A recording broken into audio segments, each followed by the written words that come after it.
Members of the Senate and of the House of Representatives of the United States, I feel greatly honored that you should have invited me to enter the United States Senate chamber and address the representatives of both branches of Congress. The fact that my American forebears have for so many generations played their part in the life of the United States, and that here I am, an Englishman, welcomed in your midst, makes this experience one of the most moving and thrilling in my life, which is already long and has not been entirely uneventful. My mother British, instead of the other way around, I might have got here on my own.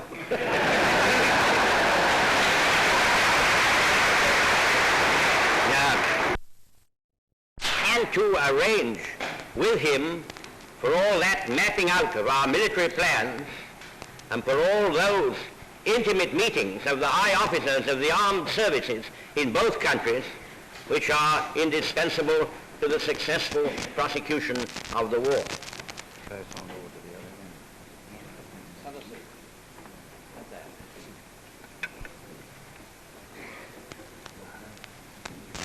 Members of the Senate and guests of the Senate, the Prime Minister of Great Britain, the Right Honourable Winston Churchill. Anyone who did not understand the size and solidarity of the foundations of the United States might easily have expected to find an excited, disturbed, self-centered atmosphere with all minds fixed upon the novel, startling, and painful episodes of sudden war as they hit America. After all, the United States have been attacked and set upon by three most powerfully armed dictator states, the greatest military power in Europe, the greatest military power in Asia. Japan, Germany, and Italy have all declared and are making war upon you. And a quarrel is open which can only end in their overthrow or yours. 1941, our transformation from easy-going peace, the broad flow of munitions in Great Britain has already begun. Immense strides have been made in the conversion of American industry to military purposes.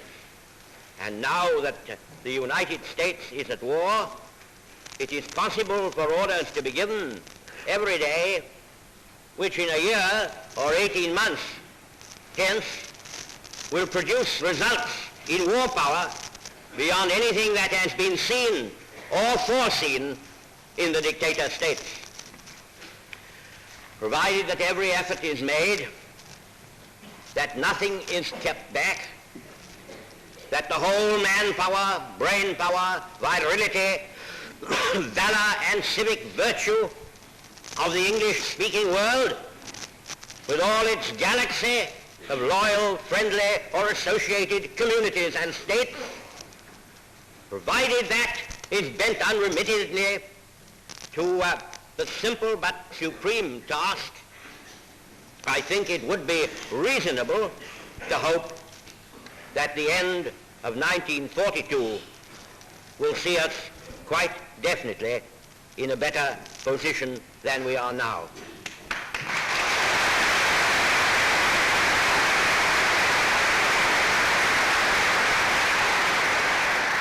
And that the year 1943 will enable us to assume the initiative upon an ample scale.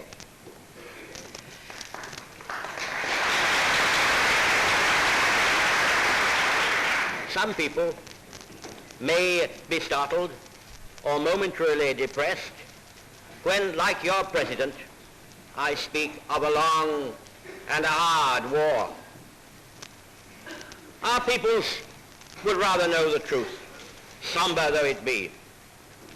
And after all, when we are doing the noblest work in the world, not only defending our hearths and homes, but the cause of freedom in every land, the question of whether deliverance comes in 1942 or 1943 or 1944 falls into its proper place in the grand proportions of human history.